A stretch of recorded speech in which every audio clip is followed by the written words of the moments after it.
Purihin ng Panginoon mga kapatid as we continue our study in the book of Revelation.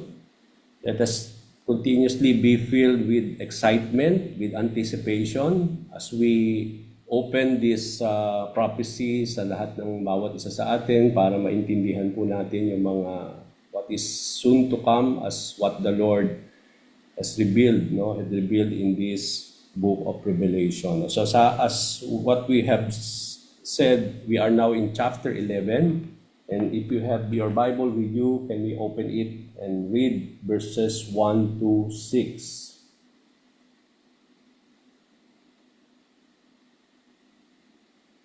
Okay, Revelation chapter 11, verses 1 to 6. Let me read sa NLT.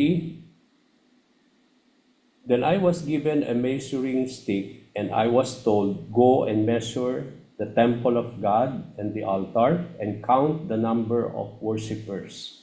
But do not measure the outer courtyard, for it has been turned over to the nations. They will trample the holy city for 42 months, and I will give power to my 2 witnesses, and they will be clothed in burlap, and will prophesy during those 1,260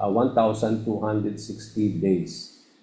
These 2 prophets are the 2 olive trees and the 2 lampstands that stand before the Lord of all the earth. If anyone tries to harm them, fire flashes from their mouths and consumes their enemies. This is how anyone who tries to harm them must die. They have power to shut the sky so that no rain will fall for as long as they prophesy, and they have the power to turn the rivers and oceans into blood, and to strike the earth with every kind of plague as often as they wish. So purihin ng Panginoon sa kanyang mga salita sa umagang ito at sa araw na ito. Now we have not able to study last time, so magkaroon lang po tayo ng quick recap to connect us where we are studying today. Doon sa ating pong recap of our last lesson, sa chapter 10, John saw another mighty angel. Diba? Kung maaalala ninyo, that John saw another angel, a mighty angel coming down from heaven. Although itong angel na ito, taglay-taglay niya, mga kapatid, yung the same description given to Jesus Christ. But then, yet it was not the Lord whom the angel was being referred, but an angelic being. Yung kanyang pagbaba, coming down from heaven, symbolizes the coming of the Lord's presence on earth as He reclaimed back the creation that has been lost through redemption. So yun yung sinisimbolize nun. Hindi siya talaga literal that there is this angel coming down from heaven, but it symbolizes the presence of God that during the tribulation and even after the tribulation, there will be the presence of the Lord that will come back here on earth when He will be reclaiming back His creation through redemption. So yun yung sinisimbolize nun. Ang sinisimbolize din ito, mga kapatid, yung sovereignty of God over His creation, that His radiant glory is to be seen again in the midst of judgment. We talk about the pouring of the wrath of the Lord, no? That even in the pouring of the wrath of God, makikita pa rin natin yung, hindi lang yung the Lord's redeeming back His creation, pero makikita din natin dito yung sovereignty of God over His creation and His radiant glory even in the midst of judgment. It also characterizes, mga kapatid, yung covenant faithfulness of the Lord, that throughout the generations, God has been so faithful in His covenant with His people in spite of His wrath and as a way of judgment upon here on earth. It also symbolizes, mga kapatid, yung power and authority of the Lord as He pours and unleashes the series of judgment brought by the blowing of the trumpets. Okay? Now, as the angel set his foot, nakita natin, bumaba siya sa lupa, tinungtong niya yung kanyang mga paa from on the land and on the sea. Now, then after he put his feet, he raised his right hand towards heaven at siya'y nanumpa with an oath in the name of the one who lives forever and ever, and pointing to Jesus Christ, and also who created the heavens, the earth, and the sea and everything in them. So yung raising of the right hand, no, na pag-aralan natin, by making an oath, signify that what the angel was proclaiming was true and it was to be fulfilled. So it will be fulfilled as he holds the open scroll in his right hand. Sinisignify nito yung salita ng ating Panginoon na as he stand on the land, on the sea, it symbolizes, it conveys the authority of God and also the authority of His words over His creation. So this open book and all that were written will be fulfilled. Diba? Ipinahayag nga nung angel as he holds that book and with raising up that right hand with an oath, with his sword, that it will be fulfilled. Everything that has been conveyed on that book will be fulfilled.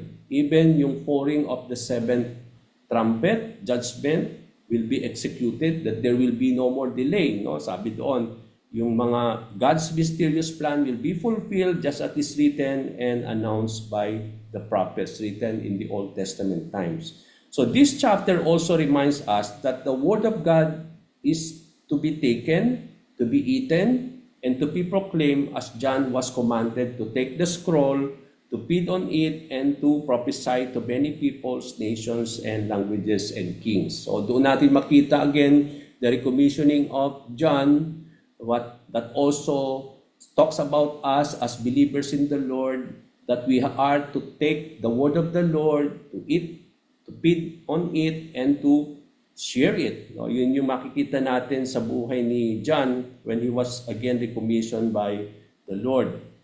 Also, we come to understand why the word of the Lord will be sweet and it will also be sour and bitter. Hindi siya literal, but it talks about that it will become sweet to those who will believe it.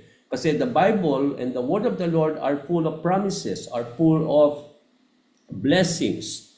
So it becomes sweet to those who will read and believe on it. But it will become sour and bitter for those people who will not believe. No? Hindi sila mananampalataya sa salita ng ating Panginoon. So it will become bitter to them, for those who are wicked and unbelievers. So as we pick up from there where we stop, mga kapatid, and open again our study in the book of Revelation chapter 11, ano yung pinaka-main idea nitong pag-aaralan natin, mga kapatid? Ang pinaka-main idea nitong chapter 11, as you put that into your mind, as we go word for word, verses by verses, is that though the believers or Christians will be persecuted for their faithfulness to the Lord Jesus Christ, yet God promised to vindicate His people and His kingdom will stand forever. So yun yung pinaka-synopsis ng chapter 11, na bagamat nandun yung believers in the Lord will be persecuted, or that there is a tendency for us to be persecuted as we witness to the world, as we witness to the people, as we share the gospel to them, there's a tendency that we will be persecuted. No? And that is what even Jesus Christ was talking in the gospel, isn't it? If they persecuted me, you will be also persecuted. So, as we will be persecuted in bringing the word of the Lord in this world, but what is so good about this chapter is that God promised to vindicate the people of God who will continue to be faithful in bringing the word as God has commissioned them, and as that there is nothing that will hinder the establishment of the kingdom of God, for the kingdom of the Lord will always stand forever. So yun yung makikita natin dito. Yun yung, as we study, yun yung, we will able to see that, no, in our study. Now, as we approach chapter 11, we will not exhaust it.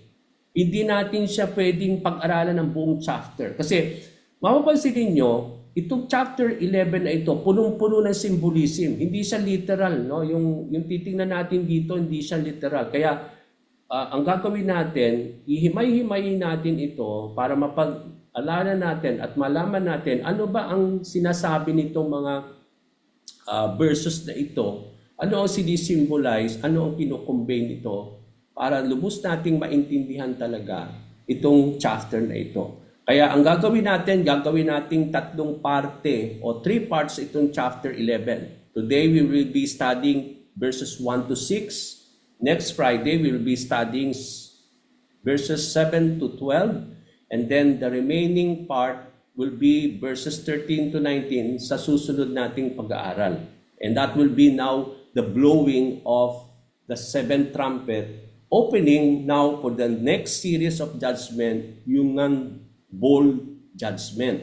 Okay? Di ba natatandaan natin kapag blinow kapag na-break yung 7th seal, doon pumasok yung series of 7 judgment, trumpet judgment, no? Ngayon, pag na-blow na yung 7th trumpet, doon naman papasok yung next series of judgment, which is the bowls judgment. Okay? Now, many theologians, kung pag-aaralan natin itong chapter 11, mga kapatid, looks to this chapter as a reset or parang may playback. Parang ibabalik tayo muli doon sa tribulation. O, di ba, na parang nung pinag-aralan na natin yung mga previous chapters natin, nandun na tayo sa tribulation, isn't it? Yun nga, yung makikita natin doon that there is now the wrath of the Lord. But then, kung mapapansin dito ninyo sa chapter 11, dahil may interlude sa chapter 10 going to chapter 12, makikita natin na parang there is a pause o interlude after the blowing of the 6, going to the 7th trumpet blowing, parang nagkaroon ng pause or interlude at ipinasok nga itong pag-aralan nating chapter 10 and then 11. At doon natin makita, doon sa chapter 11, parang may playback na pero merong resetting of all things. Parang ibinalik tayo muli doon sa tribulation. Okay? It is a kind of resetting things when the Lord will return, no? When the Lord will returns back. Now, in this chapter 11, mga kapatid, we are given a glimpse from the very beginning of the tribulation again. Na para bang ibinalik tayo muli sa resetting ng tribulation. So this chapter introduces many things as characterized as first. So yung mga theologians, kinakarakterize itong chapter 11 kung saan tayo makakakita ng mga bagay that is considered to be first. Ano yung mga yon? We will come to see from this chapter the first mention of the Jewish temple. So dito natin makikita sa Book of Revelation that there is again na minention dyan sa chapter 11 yung Jewish temple and also the first reference to the earthly Jerusalem. Okay, binanggit na dyan yung first time na mababanggit dito yung earthly Jerusalem. We know that there is an earthly Jerusalem but later on there will be a heavenly Jerusalem.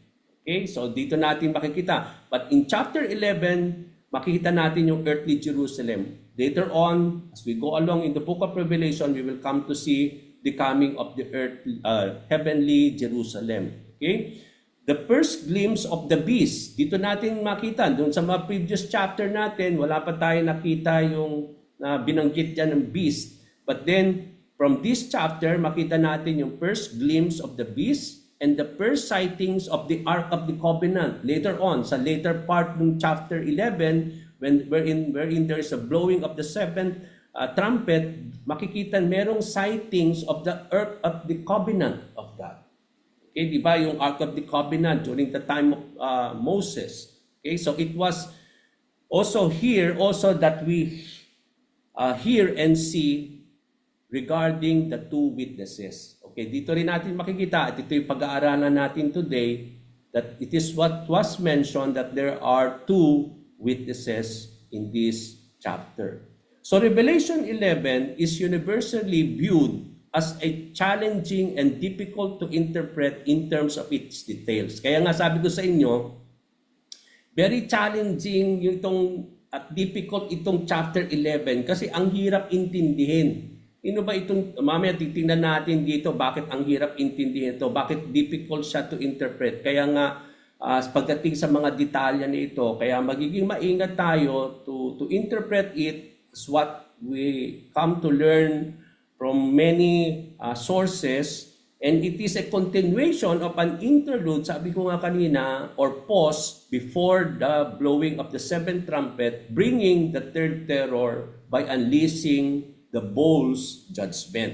Okay? It provides additional insight as to what takes place during the 3 series of judgment God will unleash here on earth. So, kaya nga hihimay-himayin natin ito. No? We will not exhaust ourselves, but we will try to study what this chapter is trying to tell us. Okay? Now, as an overview, yun yung main idea natin kanina. Sabi ko sa inyo that even though we will be persecuted when we share the gospel, no? There is a tendency for you to be persecuted as you will be faithful in sharing the word of the Lord. But it assures us also of the vindication of God and the continuous establishment of His kingdom, and His kingdom will stand forever. Now also, as an overview of this chapter 11, ang makikita natin dyan, number 1, although God's people are protected spiritually and physically, they are still vulnerable to persecution. Okay, di ba? Makita natin dito, although protected tayo ni Lord, isn't it? The protection of the Lord, the covering of God is upon us. The blood of Jesus Christ is upon us, spiritually and physically, but we are still vulnerable to be persecuted here in this world when we bring the gospel to all the nations. And that we can see. Okay? So we are vulnerable still. We are still exposed. Kahit may covering tayo ni Lord, mandun pa rin yung tendency that believers in Christ who will be sharing the word of the Lord will be persecuted. And this is what we will be seeing in chapter 11. Sa chapter 11 din, makita natin yung overview that God's people are called to speak prophetically as witnesses. Di ba sabi ni Jesus Christ, no? That you will be my witnesses in Jerusalem, in Judea, in Samaria, and even into the farthest ends of the earth. It means to say, disciples of Jesus Christ, believers of the Lord are called to be witnesses. Magpapahayag tayo, hindi lang tayo magwi-witness among the nations as a testimony to them as we bring the gospel to them, mga kapatid. But also, we will witness of what the Lord has done for us, of what we talk about, witnessing about Jesus Christ, no? Kaya dito, makita natin dito that as God's people, as being called as disciples of the Lord, our ministry is to speak prophetically as witnesses of the Lord. Okay. Now, prophetically, bakit prophetically? Hindi tayo yung magprophesy ng mga darating na yung mangyayari in the future. No. We know that in the Bible, in the Old Testament times, one of the key ministry of the prophets who were called by the Lord is, yes, there are times that they prophesy what is in the future, no? But that is not the case most of the time when you are a prophet of God in the Old Testament writings. Remember, Paul says that in one of the ministry that the church will have is that there will be pastors, teachers, evangelists, there will be prophets. Okay, so in our generation today, there will still be prophets. Now, who are these prophets of our generation today? Remember, in the Old Testament times, when the people of Israel will always go away from the covenant of God, and then they will be sinning and they will be worshiping other gods, anong gagawin ni Lord? To remind them, to bring them back. He will raise a prophet.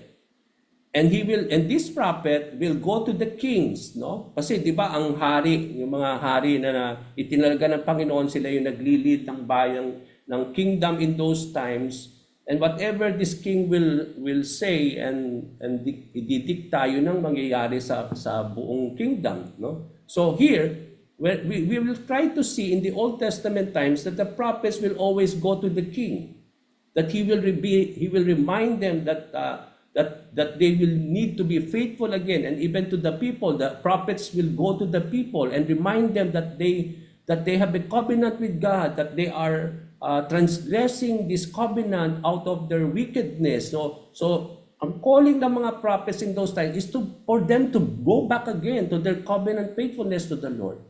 If not, there will be disaster that will happen. So there is a warning. And also, there is a calling for them to go back. Yun yung trabaho ng prophets in those times. So in our time today, when even in the book of Revelation, when the two witnesses were called by God, they are to prophesy again. Prophesy in the way that they will be sharing the word of the Lord, calling the people to come back into repentance. And that is what prophetic means in the New Testament. So they will be conveying as prophets, and they will speak prophetically as they witness to the nations regarding about the Lord Jesus Christ. So another overview of our chapter 11 is that the world will react. How the world will react when witnesses of Christ will witness upon the world? Makikita din natin dito, mga kapatid, that the world will react with hostility. And even, sabi nga natin, to believers' testimony as witnesses. So magkakaroon ng hostility. No? Kaya makikita natin sa chapter 11 that there is a opposition when these two witnesses prophesy. No? When the two witnesses perform their mission here on earth, ang respond ng mundo is that nandun yung hostility. Okay? But then, makita din natin sa chapter 11 as an overview that God promises to raise people from dead, even martyred from their testimony. Makikita natin sa chapter 11 that itong two witnesses died, they were killed, but then later on, God raised them back into life. So, ano sinasabi natin dito? As we continue to remain faithful, even to the point that we will be martyred of our ministry, God will raise us back into life. Okay, di ba yun ang pangako ni Jesus Christ? That even though we die, we will live. So here we will also see that reality, that truth in this chapter 11. Okay? So another thing that we will come to see here in chapter 11, the witnessing believers possess tremendous power and authority to carry out its mission and commission by the Lord. Now, in spite there will be opposition, in spite that there will be persecution, mga kapatid, this is also an assurance that as we witness, we possess the tremendous power of God, the authority of God. Sabi nga ni Jesus Christ, I have all the authority, no? God has given me. I have been given all the authority in heaven and earth and under earth. So go now. So we are called to act on that authority of Christ. And that authority comes with the power of God. Isn't it? Sabi ni Jesus Christ sa mga disciples, don't go out yet, but wait on the power of God that will come on high. No? During the Pentecost, when they were poured, when they will be filled by the power of God. So all of us have been authorized by the Lord. We have been empowered by the Holy Spirit now to carry out our mission as we have been commissioned by the Lord. Okay? Now, mga questions that we want to raise, that you need to put into your mind as we go along in this chapter 11. One question is that, what is the temple na binabanggit dito? And what is its relevance in the coming days? Bakit kailangan merong temple during the last days? Ngayon, wala pang templo, isn't it? There is no temple yet in Israel at this time. But why it is mentioned now in chapter 11 about the temple, and at anong kahulugan nito, anong relevance nito in the last days? Who are the two witnesses na binabanggit dito? And what is their mission? Okay? Who symbolizes? Ano yung sinisimbolize ng two witnesses? At anong kanilang magiging mission during the tribulation? Who is the beast? And why he came from the abyss? Okay, sino ba itong tinutukoy na beast dito? And then, why he came from the abyss? How does the world responded when the two witnesses are killed? Nung namatay, no? When the two witnesses were martyred, ano ang naging respond ng buong mundo? Okay? And then another thing, and the last part, maaaring hindi natin matakil ito ngayon, why is the Ark of the Covenant seen at the seventh trumpet? Bakit nakita yung Ark of the Covenant at the blowing of the seventh trumpet? Okay, ito, ilagay niyo yung mga questions na yan, mga kapatid, as we unleash this truth dito sa Book of Revelation chapter 11. So let's start now in verse 1. The measuring of God's sanctuary and the measuring of the temple of God. Ang sabi po sa verse 1, then I was given a measuring stick and I was told, go and measure the temple of God and the altar and count the number of worshipers. So this chapter begins with the long lost temple. Okay? Suddenly, the temple and God's sanctuary is again introduced. Okay. Now, makikita natin dito, John was called and he was told and he was given a measuring rod, a measuring stick. Okay? And was told para sukatin daw niya to measure yung temple, yung altar, and also to count daw kung ilan yung nagwo-worship doon.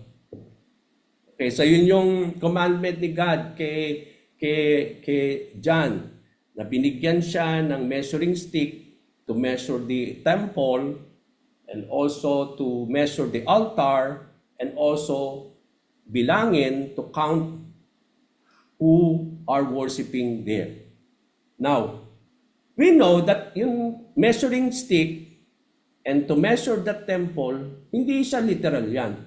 Hindi tayo makakita na at the end days, in the end times, that at the coming of the Lord, there will be John and there will be someone measuring the temple and he will be measuring the altar. No, that's not literal. So ay sabi ko nga sa inyo, yung book of Revelation chapter 11 ay punong-puno ng symbolism yan. Kaya magiging maingat tayo in interpreting it as we study it today. Na ano ang ibig sabihin ng measure in Greek? Okay, iba, Greek yung sinulat. Lahat ng New Testament were Greek. Writings in the New Testament were written in Greek. Yung measure in Greek means, it implies what? A divine assessment. So pag i-measure, i-assess, yun ang tawag doon. Okay, hindi sa literal na susukatin. So measuring in Greek, it implies a divine assessment or divine judgment. Okay? As it is being assessed, there will be also a decision. There will be a judgment as it is being assessed. Yun ang ini-imply nun, no? Kaya kapag susukatin ni John yung temple, ang sinisimbolize nyon, i-assess or there will be a divine assessment or judgment. Now, why the temple was lost? Here, dito natin makita that it is the first time in the book of Revelation that the temple of God was mentioned. Kaya nga, sabi natin kanina, yung mga theologians, dito sa chapter 11, they consider this a chapter of many things that is considered to be first. That first that has been mentioned in the book of Revelation. So dito natin makita yung mention of the Ark of the Covenant, first of the mention of the two witnesses, first in the mentioning of the temple of God. So we know that the temple of God was long lost already. And bakit na-introduce ito ngayon sa verse na ito?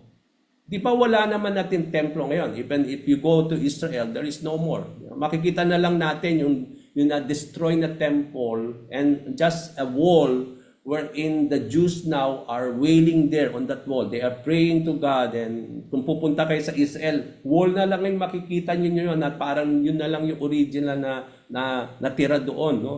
And if you will try to go there, doon yung makikita yung mga Hudyo, no? They are praying to God, they are performing also their worship to the Lord, no, out of that wall. Okay, so it was said that the Emperor Titus destroyed that physical temple in 70 AD. Okay, so in 70 AD, itong emperor na ito ng Rome, dinestroy niya yung templo. Okay, so nearly 2,000 years back, mga kapatid, there is no temple. Okay, even in our time today. Yet in this writing, mga kapatid, there is the preparation for a new temple. Kasi, di ba kapag tayo, di ba, in analogy, in symbolism, di ba kung ikaw ay magtatayo ng bahay mo dun sa land, ang unang-unang mong gagawin, magsusukat ka for the construction, for the planning, gagawa ka ng plano. So, anong first step? Gagawa ka ba kagad? No. Diba? So, meron ka mga bagay na susukatin muna dyan. No? The measuring. Mauna yung measuring. Now, yung measuring dito is it is a description of a preparation. No? Yun nga, yung parang there's an assessment, and that assessment brings to a preparation of something. Okay, yun yung sinisimplify ditong measuring here. And it points now to the new temple. Okay? and why there should be a new temple at the coming of the beast. Okay? They said that all necessary things needed are already prepared and done. Ang kino-convey daw nito, although hati pa rin ng mga theologians, mga scholars regarding the temple, they said yung temple daw dito is not physical temple, but it is being referred to the church, the spiritual temple of God, that we are the temple of the Holy Spirit. So, but then yung half of the theologians naman, they believe na ang nire-refer dito sa chapter 11 is the physical temple. Why? Kasi sa prophecy, the beast or the Antichrist will go into the temple and he will declare himself as God, and he will offer a abomination. Yun nga sinasabing the abomination of desolation na binanggit even in the book of Daniel. So, many of the theologians believe that there will be a new temple in Jerusalem, the earthly Jerusalem.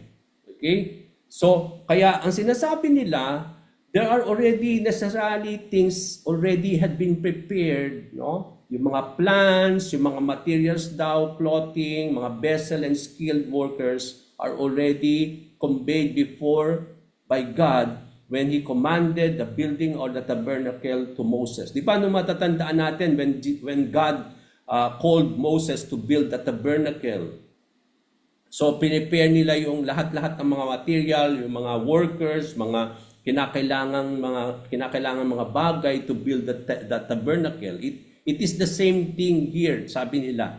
When there is this measuring stick was given to John and to measure yung sanctuary of God and the altar, no? So, ang sinisignify doon, there's a preparation for building of the physical temple. Okay, yun yung pagkakaintindi.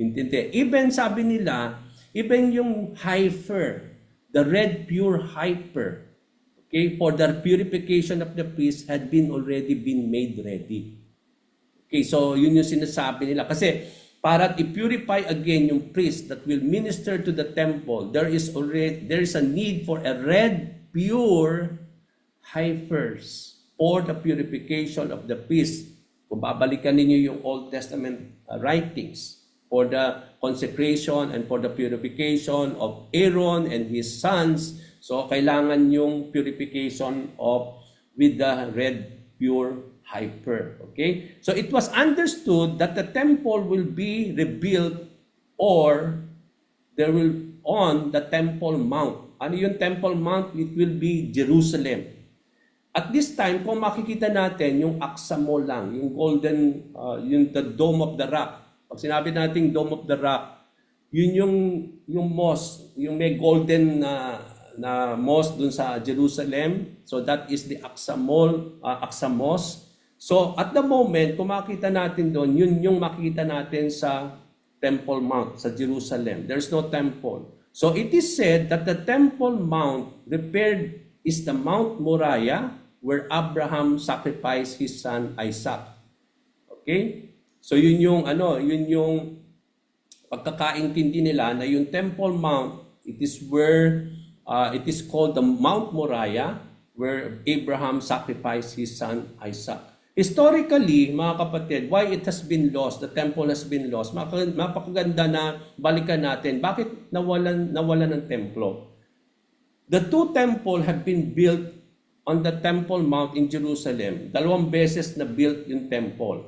Even before the building of these temples, there is the building of the tabernacle, a mobile tent during the Exodus. Di ba? Kung pag-aaralan natin yung temple, at the beginning, yung development niyan, okay? So nag-umpisa yan wherein God called Moses that as they travel in Exodus, di ba? Palipat-lipat sila for 40 years in the wilderness.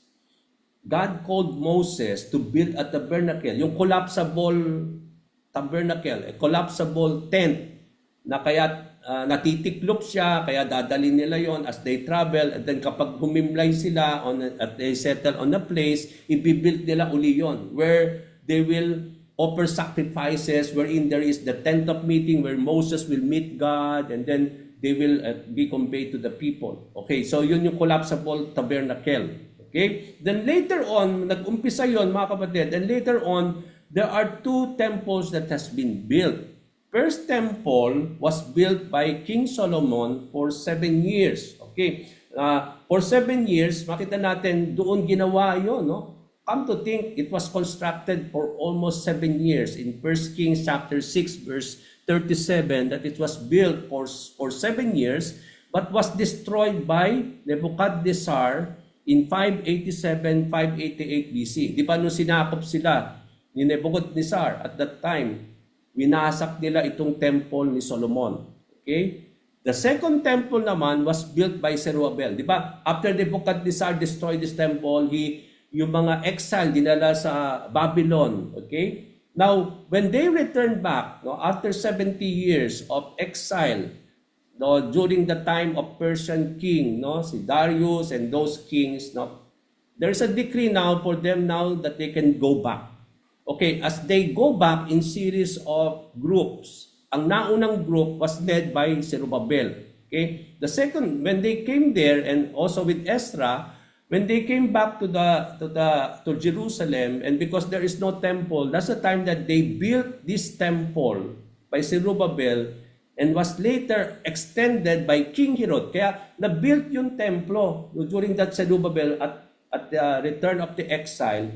Kaya nung na-built yung parang hindi ganun kaganda, kagaya na witness nila ni King Solomon, that they are weeping at that temple na binilt ni Zerubbabel, na parang bang naalala nila yung grandeur na parang at that second temple construction, hindi ganun kaganda, no?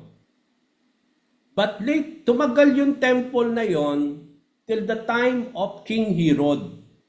Yung temple na yon na binilde si Zerubbabel, okay, na inextend ito, na parang nirenovate ni King Herod at inextend niya. At yun yung makikita nating temple during the time of Jesus Christ.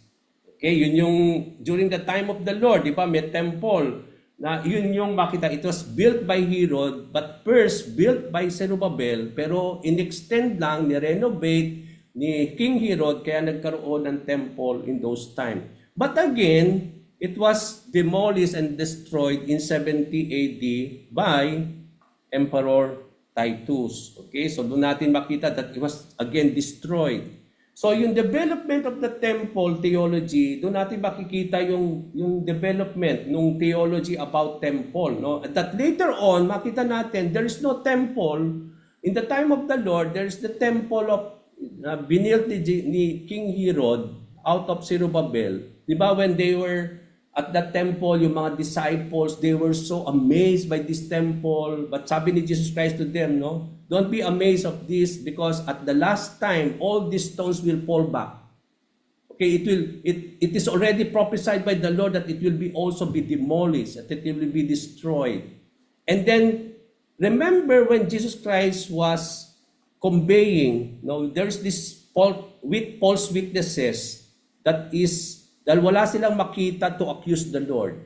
So there is these witnesses that was that presented themselves that to accuse the Lord. At anong ginamit nila? Ang ginamit nila when Jesus Christ says that destroy this temple and I will build it in 3 days. Kaya nga sinasabi nila, how long is this temple has been built by Solomon for 7 years and you are building it out of 3 days only? Remember, he's not talking about a physical temple, isn't it? He's talking about his body as the temple of God. Ang nire-repair. Kaya makita mo yung development ng templo. Ngayon, doesn't mean there should be a temple anymore. Because it is more of a spiritual temple. Because even ourselves, we are the temple of the Spirit of God. Sabi nga ni Paul. So it is a spiritual temple. But later, kaya yun nga yung mga half of the theologians, when they study this chapter 11, ang sinasabi nilang ito na temple dito is yung spiritual temple. But half of the theologians talks about that this is a physical temple. Why? Because it is a necessary thing during the 7th year tribulation, wherein the Antichrist will enter the temple. So yun yung parang concrete proof that it is a physical temple, not a spiritual temple. But others, they believe it is spiritual temple. So, it will be rebuilt on the Temple Mount. Okay? So, the development of the temple's theology, makita natin yung development doon. Jesus used the image of the temple, referred to himself in John chapter 2, verses 19 to 22, wherein he referred himself as the temple of God. Okay? The believer's body is described as a temple of the Holy Spirit in 1 Corinthians chapter 6, verse 19. The church as a whole is the temple for the Lord in Ephesians chapter 2:21. So when we gather together as a church, that is the temple of God, because each of us is the temple of the Holy Spirit. So when we gather as a church, nagiging temple tayo ni Lord, as what Paul says in Ephesians chapter 2, verse 21. Now in the book of Revelation, mga kapatid, and the apocalyptic writings also conveyed that there is a heavenly temple where the earthly temple was copied. Okay? Sa Revelation chapter 7 verse 15, Revelations 14 to 15, there is a heavenly temple na doon parang doon kokopyahin yon regarding the earthly temple, no? Ikakopy niya and it will become an earthly temple. So there is also the temple during the tribulation as mentioned in this verse, that was also mentioned in Daniel 9 verse 27, 2 Thessalonians chapter 2 verse 4, where the Antichrist will place himself as God and commit the desolation of abomination. Kaya why we believe that there will be the rebuilding of the temple, because it is so necessary during the tribulation na as prophesied by Daniel in chapter 9 verse 27, even Paul says also in 2 Thessalonians chapter 2 verse 4, wherein the Antichrist will enter that physical temple. At mag-o-offer siya at he will commit the desolation of abomination or abomination of desolation. Okay? So along with that idea of the temple, there will be also the temple in the Messianic kingdom when Jesus Christ will establish his rule on earth. So after this, after the tribulation, mga kapatid, it also talks about that there is the Messianic kingdom of God, that there will be also a temple during the reign of the Lord, during the Messianic kingdom, when Jesus Christ will establish his rule on earth, and also the heavenly Jerusalem, written in Revelation chapter 21 verse 32, wherein the New Jerusalem, there will be no more temple. No, pag dumating na yung time sa book of Revelation 21, there will be no more temple, mga kapatid. Because why? Sabi doon sa Revelation 21, wala pa tayo doon, but as we study it today, sabi doon, there will be no more temple, but the Lord God and the Lamb are its temple, signifying the eternal presence of God in the midst of His people. So sila na yung magiging temple. Kasi kung pag-aaralan ninyo talaga what temple really means, it is the dwelling presence of God. Kaya yung tabernacle, dala-dala nila yon, i-erect yon. Ang nagsisimbolize yung tabernacle, hindi siya talaga structure. Pero pag tinatayo na yon, ang sinisimbolize nun, yung presence of God is in the midst of them. Symbolized by the tabernacle. Yung temple, di ba, nung binil the temple ni King Solomon, sabi ni Lord kay Solomon, my name will be there, my presence will be there when you pray, when you offer, no? So nandun yung presence of God. So, what makes temple is so necessary? It signifies the eternal presence of the Lord, wherein when Jesus Christ now will establish now the new heavens and the new earth, the new Jerusalem, there will be no more temple. Wala nang physical temple, because the temple now symbolizes there is God Himself and Jesus Christ Himself as the temple of God, na sinisimbolize noon yung eternal dwelling presence of the Lord now in the midst us. Hindi na mawawala yon. Nandun na yung physical dwelling place or dwelling presence of the Lord in the book of Revelation chapter 21, where there will be no more tears, there will be no more pain, no? Diba? Sinabi doon, or there will be no more death. So when John was told and given the measuring rod, it is a prophetic vision wherein the temple will be built and will be operational again. So yun yung paniniwala, okay? Measuring gives the idea of preparation and preservation of one's property. Di ba? Ikaw kapag meron kang land at meron kang balak doon, di ba? Ano pa yan, pinapasukat mo siya. Kaya nga meron mga yung map nung yung mga coordinates ng mga points doon, yung hangganan ng yung lupa, di ba? Merong coordinates yun, no?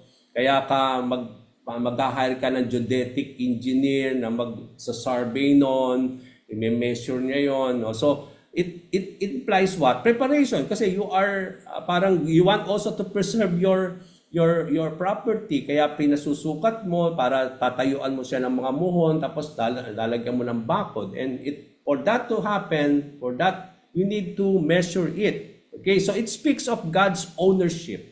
Di ba kayo, kaya ninyo ginagawa yan kasi own ninyo yung lupa. So when God told John to measure it, it signifies the ownership of God. Okay? Yung protection ni God and future plans of what it is being measured. So measuring rod was often used to denote authority and judgment. Not only it denotes, sabi nga natin, assessment and judgment, but also it conveys and it denotes the authority and the judgment of God when that is being conveyed at that. So symbolism yun. When John was told to measure it, it signifies that it is God who owns it, and it denoting the authority and the judgment of the Lord. So this was written and conveyed in the writings of Ezekiel and Zechariah. Okay, tingnan natin. Where? Ezekiel 40 verse 1 and 2, if you want to write it down. Anong sabi doon? Sa NLT, sabi doon, on April 28. Kasi di ba sa NLT, very ano na siya, yung pinattern na yung word of the Lord in our present contemporary time. Kaya may time na nga nilagay dito. On April 28 sa NLT, during the 25th year of our captivity, okay, 14 years after the fall of Jerusalem, the Lord took hold of me in a vision from God. He took me to the land of Israel and set me down on a very high mountain. From there, I could see toward the south what appeared to be a city. Okay? And also in Zechariah chapter 2 verse 1 and 2, when I look again, sabi ni Zechariah, I saw a man with a measuring line in his hand. Where are you going? I asked. He replied, I am going to measure Jerusalem to see how wide and how long it is. So dito natin makikita mga kapatid, no? That this measuring thing of Revelation chapter 11 is already prophesied in the Old Testament times. That even Zechariah saw in his vision that there is this man who will be going to Jerusalem and he will measure, and he possesses a measuring line or measuring stick, and he will be measuring how wide and the long it is. Okay, so nandun yung prophecy na yon, no, that na makikita natin in the Old Testament times, a vision na makikita natin dito na sinabi rin sa Old Testament writings. Now, John was told to measure the temple of God and its altar where sacrifices were offered. Hindi lang yung temple ang susukatin ni John, pati na yung altar. Alam natin yung altar, it is where sacrifices were being offered, di ba? In the Old Testament times. Temple sacrifices. So ibig sabihin, kung itatayo uli yung templo, anong mababalik? Dahil may altar. So mababalik ngayon yung animal sacrifices. Di ba? Yung pag tinayo uli yung templo, there will be an altar, and then because there is an altar to be constructed, so it will be restored, it will be also to again introduce yung sacrifices, yung mga temple sacrifices, even mentioned by Prophet Daniel, no? Na even Daniel talks about that there will be temple sacrifices again will occur, but in the middle of the 7 years tribulation, the Antichrist now will enter and will put on an end of it. Basahin niyo sa Daniel 9:27 that wherein Daniel prophesied that this Antichrist later on will enter the temple and it will end all those sacrifices at the middle of the tribulation during the 3.5 years. Okay, this gives us the idea that the temple plays an important role in the last days and during the tribulation. This is both spoken by Jesus and Paul. Okay, bakit naniniwala tayo that it is a physical temple that will be built? Kasi sinabi rin ni Jesus Christ at ni Paul. Saan natin makikita yon? Matthew 24 verse 15. Ano sinabi doon? The day is coming when you will see what Daniel the prophet spoke about. So dito si Jesus Christ was referring even to the prophecy of Daniel that at that day, referring to the end times, to the last days, sabi ni Jesus Christ, you will see what has been mentioned by the prophet that he spoke about, the sacrilegious object that causes desecration standing on the holy place. Di ba Daniel talks about that there is this one who will enter the temple and desecrate the temple. No, he will enter. So it was being referred by Daniel to the Antichrist, no, sa book of Revelation, that in the middle of the tribulation, after 3.5 years, when there will be peace in Jerusalem, all over the nations, no, where they ba mag-offer ng peace itong Antichrist, and he will able to bring everyone into peace. But at the middle of that tribulation, he will sabi nga natin, he will remove that peace, no? And then makita natin doon, he will enter the temple and declare himself God. And then at that particular time, sinabi ni Jesus Christ that there will be now the desecration of the temple standing in the holy place wherein the Antichrist now will commit that abomination when he will offer an holy thing in the temple. Okay, so yun yung sinasabi ni Lord. So ibig sabihin, kung si Jesus Christ, sabi niya doon that a sacrilegious object that causes desecration standing on the holy place, he is talking about that there is a temple that is being repaired by Daniel that will also happen. Okay, about Paul, sabi ni Paul sa 2 Thessalonians chapter 2 verse 4, he will exalt himself and defy everything that people call God. So Paul was writing to the Antichrist in 2 Thessalonians 2-4. Sabi niya, the Antichrist, ang sinabi niya, will exalt himself. Isn't it? When this Antichrist will enter the temple, he will exalt himself as being God himself. Okay? And defy everyone, sabi ni Paul, that people call God and every object of worship. He will even sit in the temple of God claiming that he himself is God. Ang linaw-linaw dito, sinabi ni Paul that he will sit in the temple of God. Now, paano mangyayari kung spiritual temple yon?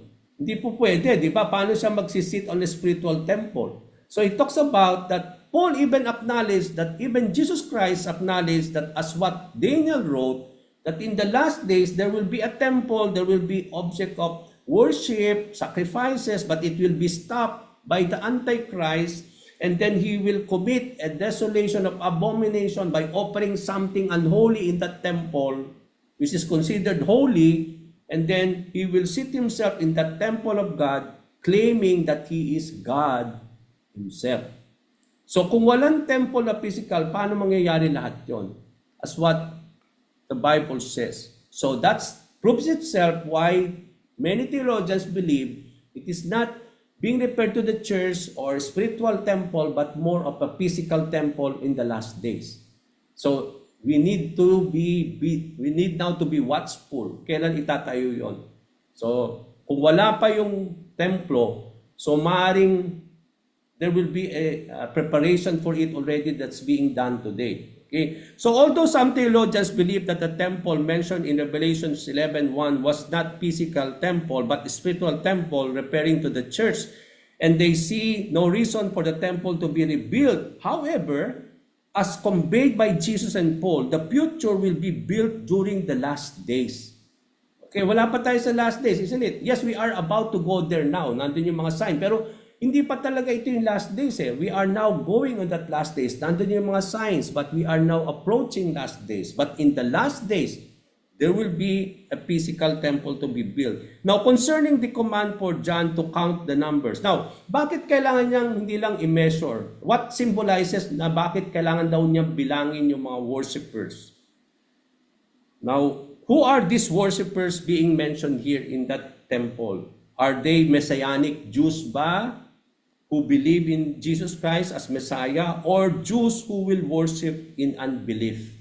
Yung bang mga temple that who will be worshiping in that temple na nire-refer sa Revelation 11, ito ba yung mga Messianic Jews na naniniwala kay Lord, or yung mga unbelieving Jews na nagwo-worship sa temple? It can be they are believers in Christ, or they are not believers in Christ worshiping in that temple. Okay, so we do not know exactly. But what is so sure is that they are Jews who come to worship God in that temple. That it was believed at the last days, the Jews will be grafted back to God. Even Paul mentioned that in the book of Revelation, chapter 11:26, that in the last days, Jewish people will come to be grafted back to the Lord, and so the Israel will be saved, sabi ni Paul.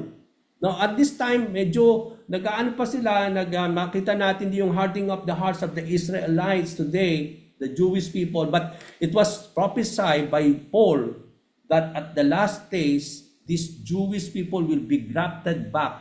And that supports itself why in chapter 7 ba yung pinag-aralan natin that there is the 144,000 who will prophesy during the tribulation, that God will use the Jewish tribes, the tribe of Israel, to prophesy, to convey the word of the Lord during the tribulation. So, doon natin makikita yun. No? So, it was believed that the Jewish people will be worshiping back again God at the construction of the temple. So, Revelation 11 is John's way of predicting the preservation of the Jewish people and their salvation. So, they will be grafted back to God. No? That symbolizes now that as they worship in the temple, it symbolizes that these people now will be preserved by the Lord. Yun ang sinisimbolize nun, and there will be salvation for them. So yun yung sinisimbolize nun. So it also emphasizes, mga kapatid, the remnant of the faithful believers. Hindi lang yon. Ang sinisignify niyan, ng mga worshipers inside the temple, yung mga remnant, yung mga faithful believers, it highlights God's, sabi nga natin, intimate knowledge of His people and His concern for their faithfulness amidst persecution and trials. It also reflects the idea of spiritual census. Di ba? Nung sinabi ni God kay John, okay, count. So magkakaroon ng spiritual census during the end times, ensuring that those who truly worship in spirit and truth are recognized and they are now preserved by the Lord. Kasi ang sinisimbolize noon, yung preservation of God's people and their salvation. Kaya ika-count nga. Yung counting noon is parang census, parang spiritual census na ini-ensure ngayon na itong mga nagwo-worship ngayon who will be worshiping in spirit and truth will be recognized by God. Kaya nga census, ina-acknowledge yung yung bilang ng tao, and as they are being recognized, they are being preserved.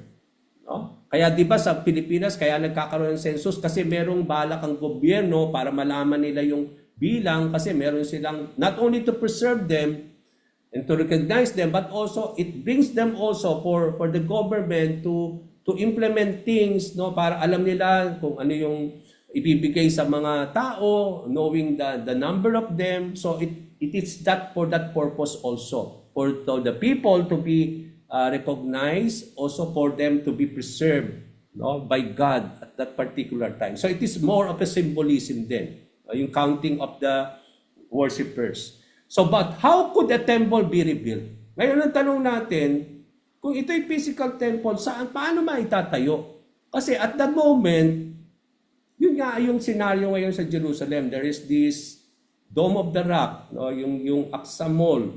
in the middle of that Jerusalem. Okay? Now, verse 2, paano itatayo yung temple? But do not measure the outer courtyard.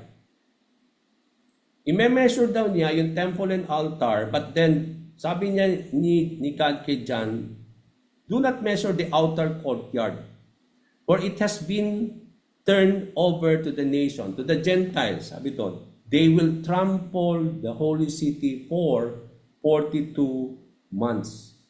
Okay? So John was commanded not to include the measurement of the outer courtyard, for it has been given to the Gentiles, and these Gentiles will trample now the holy city for 42 months.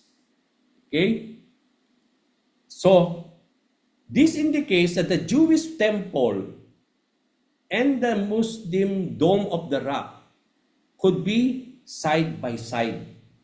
Okay, yung outer court that will be given to the Gentile, to the nation, yun yung parte nung kinatatayuan daw. Yun yung sabi kinatatayuan nung Dome of the Rock. Yung what is now, yung Aqsa Mall, yung may golden na tuktok, di ba? Doon daw yung outer court. But kaya nga ini-exclude yun ni God that it will be given to the nation. So just measure the temple and the altar. So it means to say, ang interpretation ng mga theologians daw is that the Dome of the Rock, which is the mosque, and the temple will be side by side in that holy mount. Okay? On the temple mount.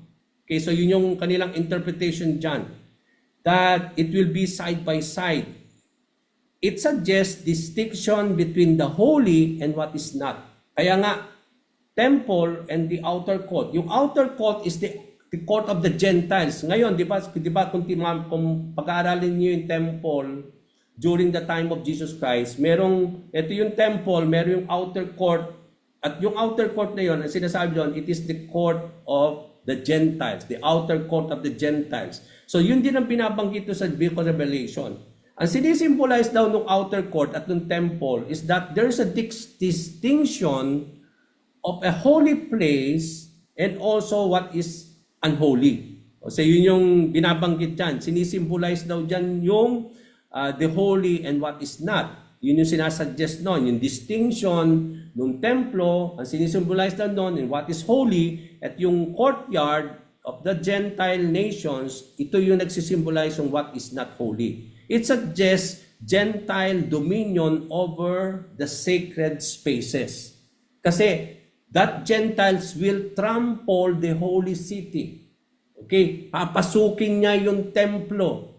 And that is being referred to the Antichrist, mga kapatid, no? So, parang magkakaroon siya, and then later on, so it suggests that the then Gentile will have dominion over the sacred spaces or the holy city, because sinabi doon that these nations that has been given that outer court will now trample the holy city for 42 months.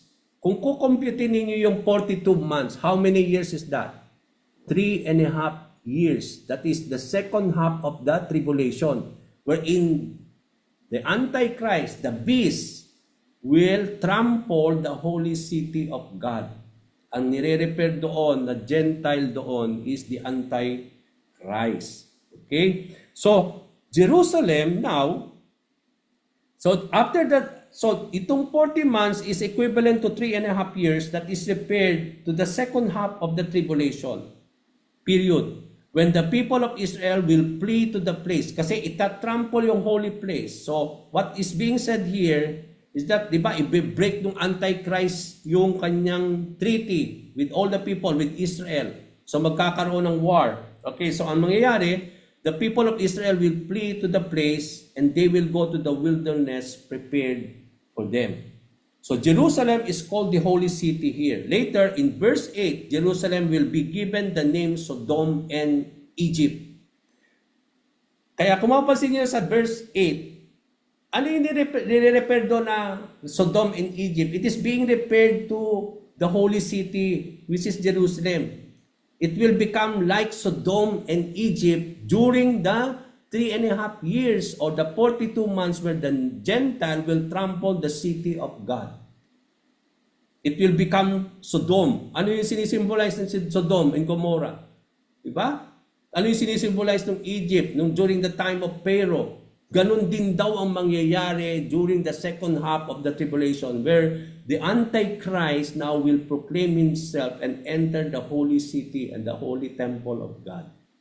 Okay, so that is what being meant there. So Jerusalem now, as called holy city, will become Sodom and Egypt. Wala pa tayo doon, pag-aaralan natin yan. Hindi natin mako-cover today, pero pinahapyawan ko lang for us to understand. Okay, we will discuss that further when we reach that topic. This also signifies that during the tribulation, mga kapatid, kaya nga sabi ko nga sa inyo, sa chapter 11, parang may playback, binabalik na naman tayo doon, natapos na natin yan sa mga previous chapters. Parang may resetting again sa 11, discussing what will be mga details, no, with symbolism na parang ibinalik tayo doon sa chapter 11.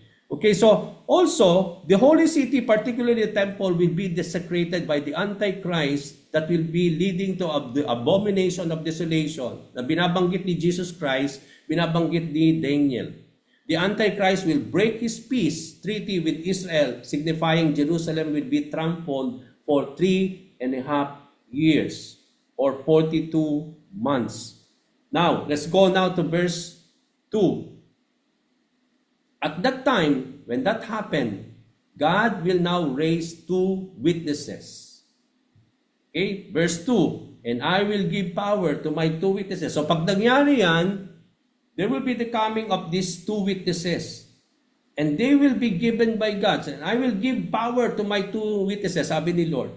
And they will be clothed in sackcloth, burlap in NLT, in other translations, sackcloth, and they will prophesy during 1,260 days. Now, if you will complete again 1,260 days, it is equivalent to 42 months. It is included also equivalent to 3.5 years. So during the 3.5 years reign of the Antichrist, there will be witnesses still. Will be called by God. They will be empowered by God.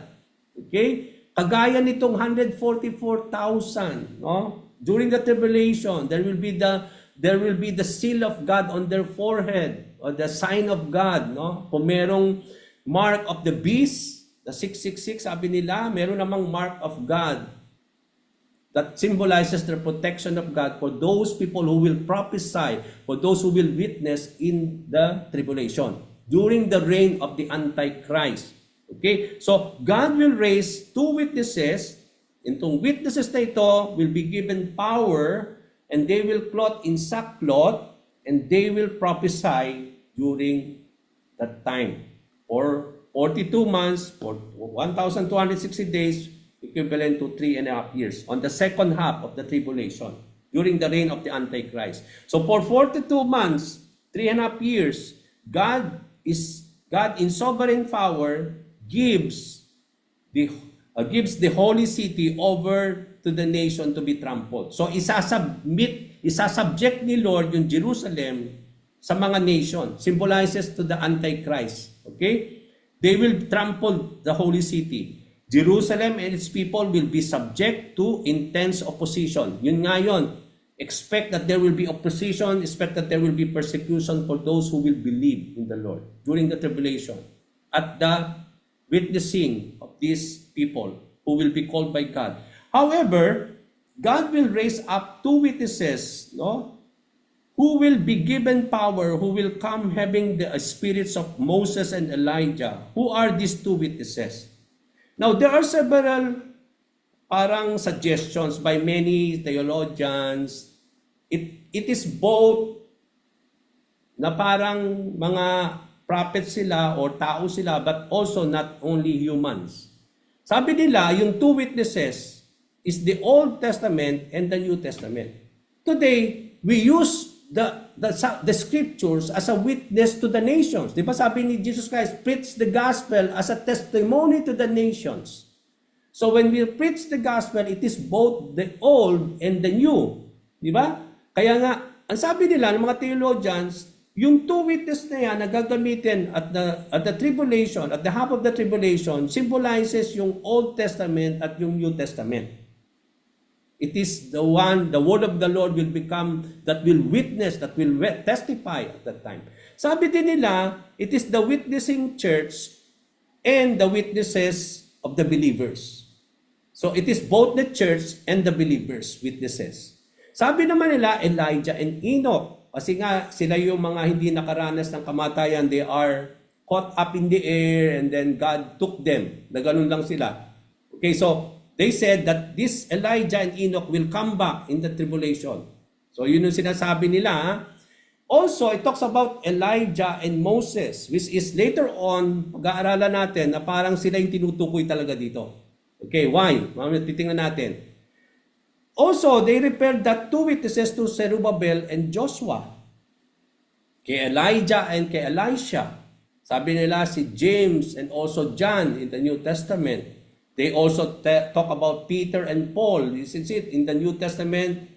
How we come to see Peter as an apostle to the Jewish people. Also called by Paul as an apostle to the Gentile nation to witness, to testify about the gospel. Isn't it? So both Paul and Peter, sabi naman nila, yung writings of the law and the writings of the prophets. Di ba kung i-distinguish natin yung Old Testament, yung Hebrew Bible, merong law, yung Torah, di ba? Yung makita natin sa first 5 books of Pentateuch, nandun yung law. But later on, makita natin dito yung writings of the prophets. Okay, yung prophets, yung mga writings nila Ezekiel, ni Daniel, yung mga prophets of God. Okay, so yun daw yon, yung law, yung Torah, tsaka yung prophets. Sabi din naman nila, yung law daw, kasi Old Testament, gospel in the New Testament. So ang dami, no? Meron ding Israel and the church. Kasi Israel in the past, now in the New Covenant, it is now the church. Sabi din nila, Israel and the Word. Churches of the Smyrna, sabi rin nila, ito yung churches of Smyrna and churches of Philadelphia in the 2nd chapter. Okay, we talk about, di ba, yung mga churches, di ba, yung Smyrna and Philadelphia. Sabi nila, ito raw yon. Now, while the two witnesses are not named, although hindi ito pinangalanan, pero meron man tayo mga clues. Sino ba dyan na sinasabi natin dito sa Revelations 11? Okay, but before we study the given clues, bago tayo pumunta sa mga clue, para magkaroon tayo ng somehow clue, sino yung tinutukoy na two witnesses here. Okay? So, there are specific description given to the two witnesses. Ano yung specific na description na ibinigay? Okay? Sabi dito, kung pag-aaralan natin yon, they were given power to witness. Okay, di ba sabi nga, I have given power to this witness, sabi ni God. So, ang unang makikita nating description dito sa two witnesses, kung hihimay-himay natin, they were given power to witness. So, ano magiging mission nila? They will witness. To witness is to testify during the tribulation. In the midst of the reign of the rule of the Antichrist, there will be people who will witnessing there. So, akala natin parang yung tribulation, pag na-rapture na yung believers, parang wala na mangyayari sa lupa. But here, we come to see very clearly that there is this witnessing of the word of the Lord, even in the midst of the tribulation, mga kapatid. That even in the reign of the Antichrist, there is these witnesses who have been empowered by God to witness. We saw the 144,000 who will become witnesses to the entire world, from every nation, tribes, people, and languages. But there will be also two empowered witnesses who will bear testimony, particularly what? Sa Jerusalem. Okay? Di ba yung 144 will be for all the language. Sabi doon sa 144 that there will be this 144 who will go to every tribe, to the nations, to the languages and people. So it is in the entire world. But this thing, these two witnesses, as what we see here, it will be witnesses only for Jerusalem. Okay, so dun sa Temple Mount, in the particular Jerusalem, they will witness and prophesy for 1,260 days, which is also equivalent to 3.5 years or 42 months. Yun yung span ng kanilang magiging mission. And that particular itself talks That is the period of the reign and the rule of the Antichrist. Okay? They will be clothed in sackcloth. Bakit? Hindi ibig sabihin no, na may sackcloth sila. It is a symbolism also. So yun yung kanilang magiging mission, they will witness. So what it will be the nature of their witness? Yung sackcloth in the Bible, ano sinisimbolize nun? It is a garment of grief. Di ba pag nagmo-mourn si David, when he was mourning, he removed his robe, he put sackcloth on him and put ashes on his head. So, and then they will bow down to God. So parang more of symbolism of grief, more symbolizes by humility and mourning and repentance. So yung kanilang witnessing is to witness, to bring repentance, to bring people into mourning of their sins. Yung message nila will be a message of grief. It will be a message of humility for them to humble themselves to God. It will be a message of mourning for their sins. It is a message of repentance, repenting to the Lord. Just like the message of Jesus Christ, the message of John the Baptist, the message of the apostles in the New Testament for them to return back, that they need to mourn for their sins, that they need to repent of their sins. So their ministry of prophesying will be involved in this subject. Yung message nila will be a message of grief, message of humility, it will be a message of mourning, a message of repentance. Okay? They are prophets who will be prophesied. So, because they will prophesy, they will be considered to be prophets. Yun nga yung understanding natin in the New Testament, who will be the prophets. Hindi yung nanghuhula ka o magpo-prophesy ka. Prophets in the sense that you will be reminding people of their covenant with God. Reminding them of the word of the Lord, reminding them of their sin, warning them of this judgment that is to come. Di ba maraming nangyayari ngayon? So, these people in the church who are conveying that are considered to be prophets in the sight of the Lord. Because they convey, they speak, no? And warn people and also awakening them regarding their covenant of the Lord, their covenant with God. So, here, two witnesses as the two, sabi doon, sa verse 4, these two witnesses are not only given power, they will wear sackcloth, and they will prophesy for 1,260. So, naintindihan natin, yun yung kanilang message, yung kanilang magiging witness nila, and particularly in Jerusalem itself. Now, verse 4, sabi doon, overtime tayong konti, two witnesses as the two olives. Sabi niya, itong two witnesses will be like two olive trees, they will also like two lampstands. So niliken itong mga witnesses na ito as olive tree and as lampstand. Ano ngayon ang sinisimbolize dito? Itong mga witnesses na ito, these two prophets are the two olive trees and the two lampstands that stand before the Lord of all the earth. So although the two witnesses are not named and identified, ang clue number 1 na binibigay sa atin dito, there are clues given in the passage to identify them. First, sabi doon, they will do the ministry as like the two olives and the two lampstands. So yun yung kanilang niliken yung kanilang mission and ministry as olive trees and lampstand in the presence of God. Now, there are two characters in the Old Testament that were repaired to be the olive trees and lampstand, if we will study in their day. During the Old Testament times, sino yung tinutukoy dito na parang binanggit that they will be like olive trees and lampstand in their day? It is being repaired into Zerubbabel and Joshua. Joshua, hindi si Joshua na nagpumalit kay Moses. Joshua, who is the high priest. Zerubbabel, who was the governor during King Darius. Okay? Sabi po sa Zechariah 4:11-14, then I asked the angel, what are these two olive trees on the right and on the left of the lampstand? So there is an olive tree, there's also the lampstand. Okay? Sa vision na sinabi ni Zechariah. Again, I asked, what are these two olive branches beside the two gold pipes that pour out golden oil? He replied, do you not know what are these? What are these are? No, my Lord, sabi ni Zechariah. I said, so he said, these are the two who are anointed to serve the Lord of all the earth. Mapapansin ninyo, in-include yung all the earth, which is also mentioned in the book of Revelation, that these two witnesses will become olive trees and two lampstands that will stand before the Lord of the earth, which is the same thing has been given to Zechariah.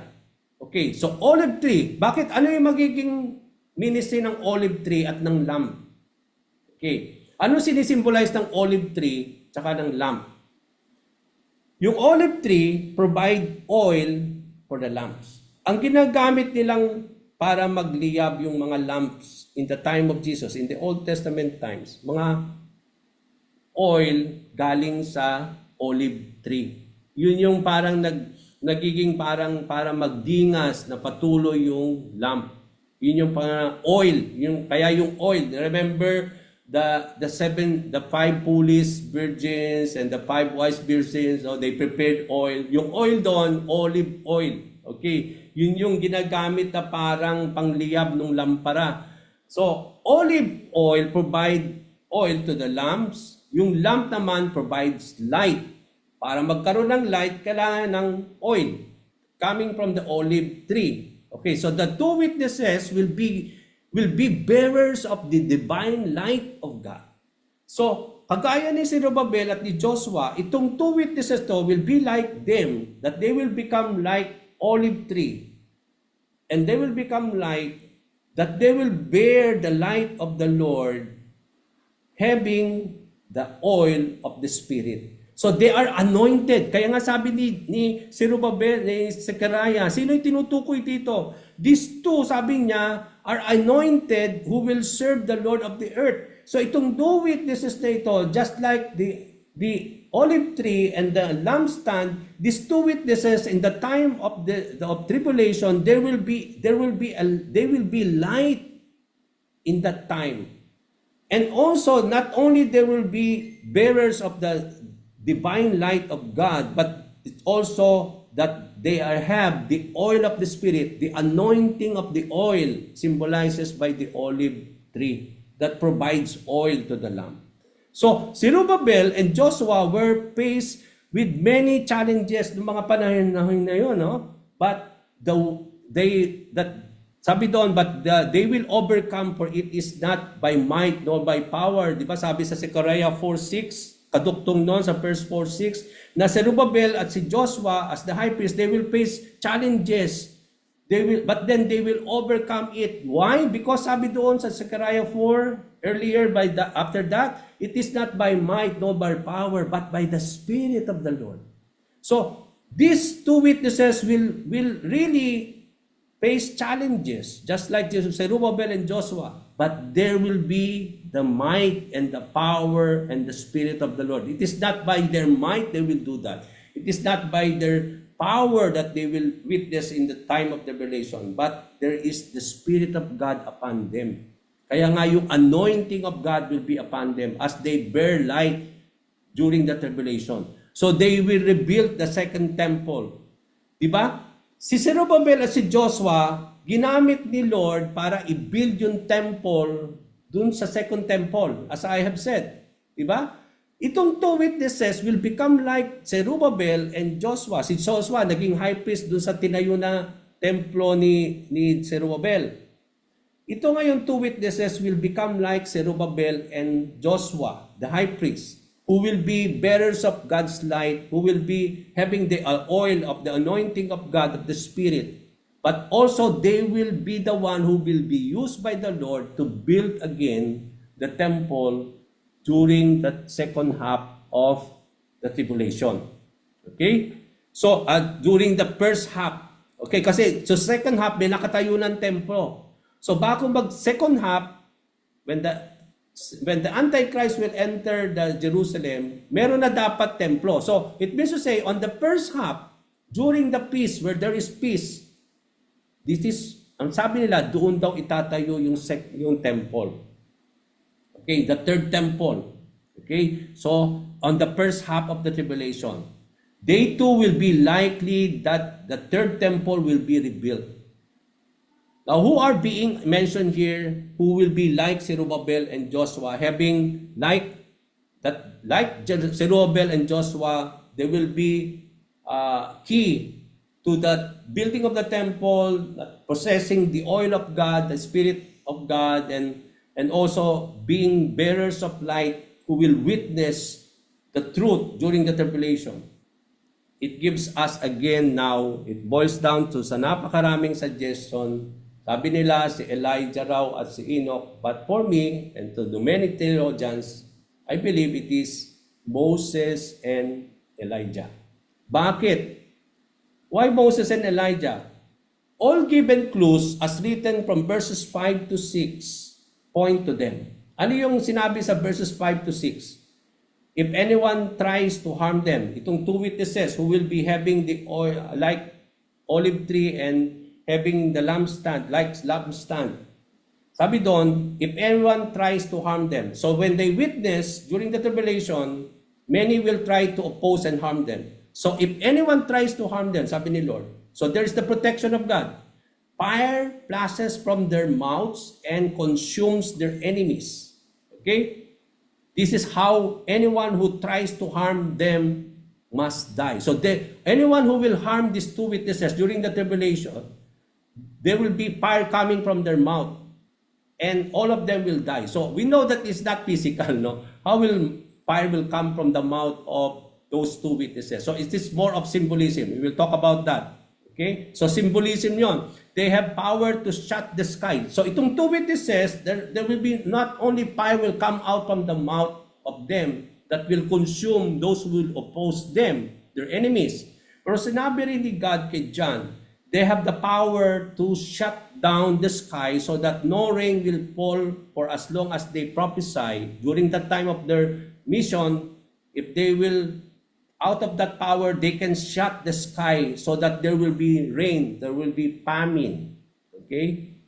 And they have the power not only to shut down rain, no rain, but also sabi ni God, and they have the power to turn the rivers and the oceans into blood and to strike the earth with every kind of plagues as often as they wish. So doon sa mga clues na yun, di ba tinuturo nun si Elijah eh. Di ba sa James, di ba sabi ni James, Elijah, just like who we are, when he prayed earnestly, there is no rain for 3.5 years.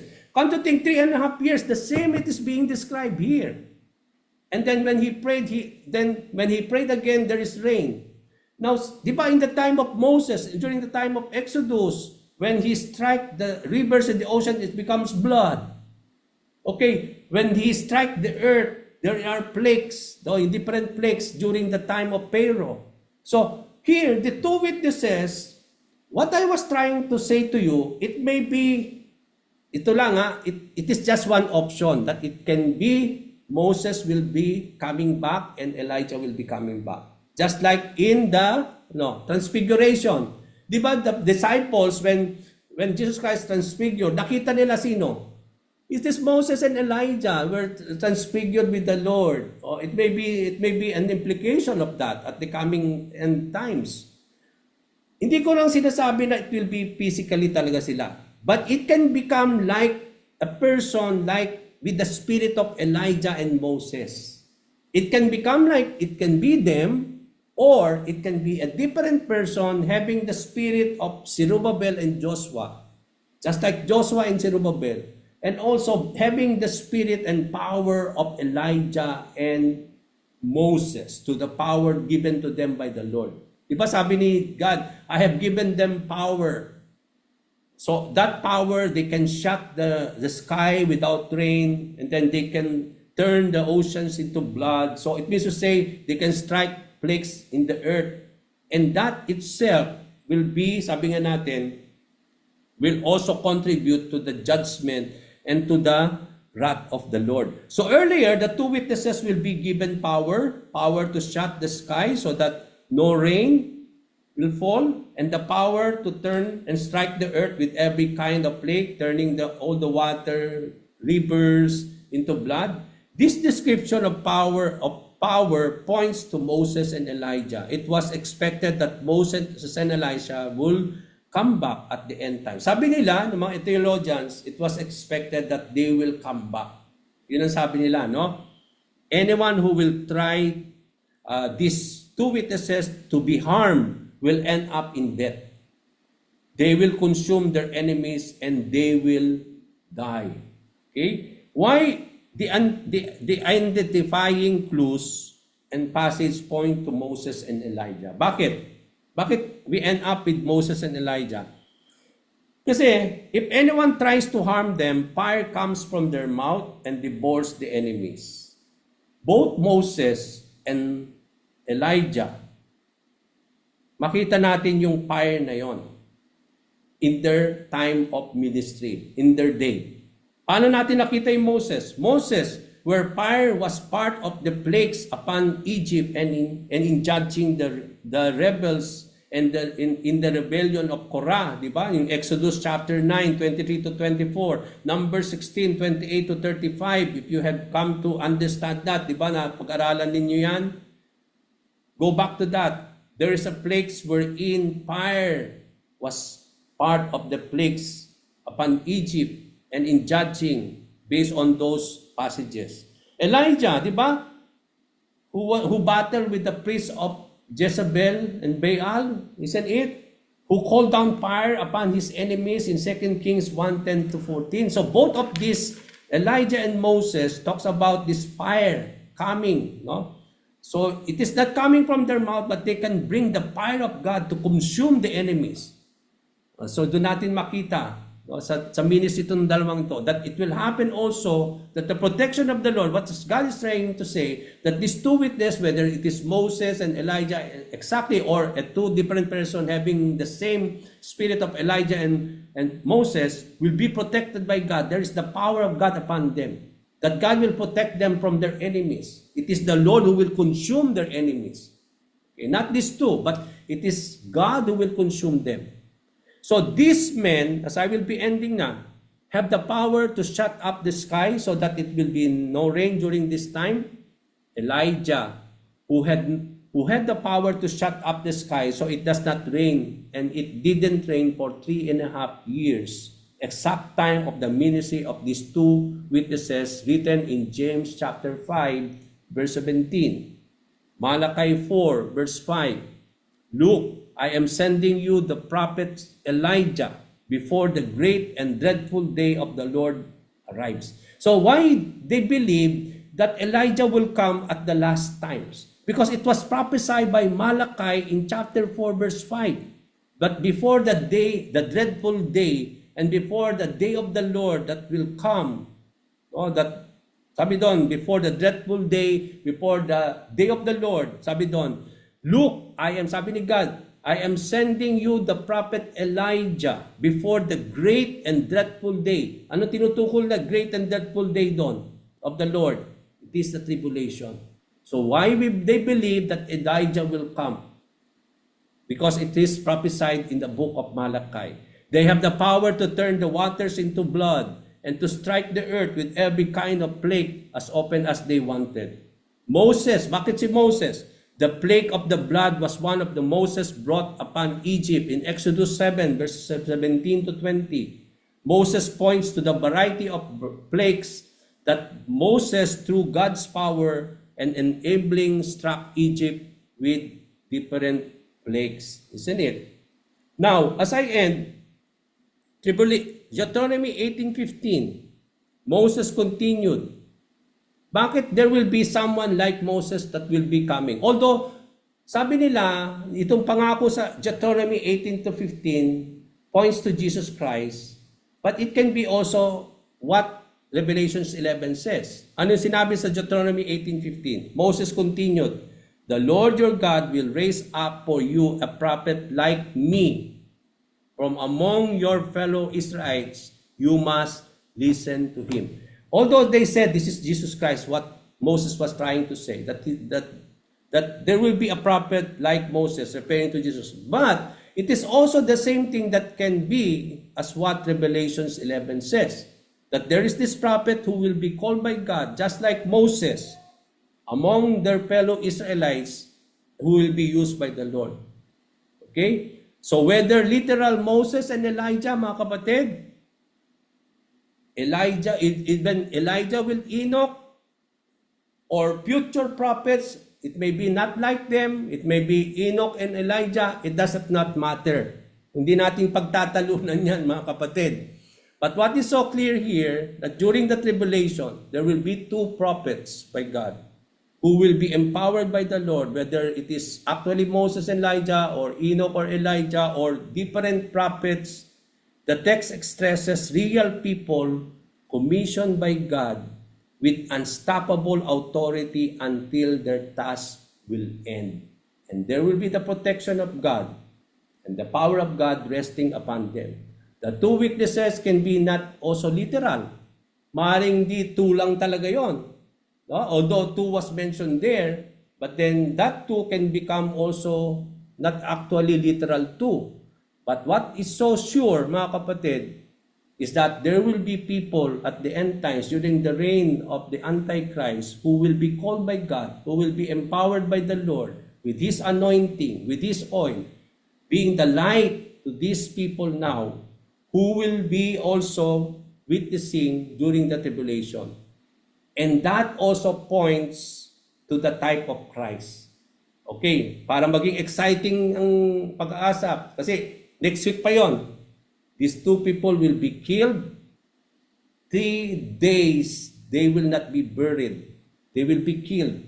And then later on, after 3 days, they will resurrect back into life. So anong pinopoint nun? It points now to Jesus Christ. Wherein Jesus Christ was buried for 3 days, and then after 3 days, Jesus Christ rose back into life. So that is so interesting, but then we will just not tackle that. But I want just for you to be excited of what we will be talking about more in the succeeding verses of this chapter.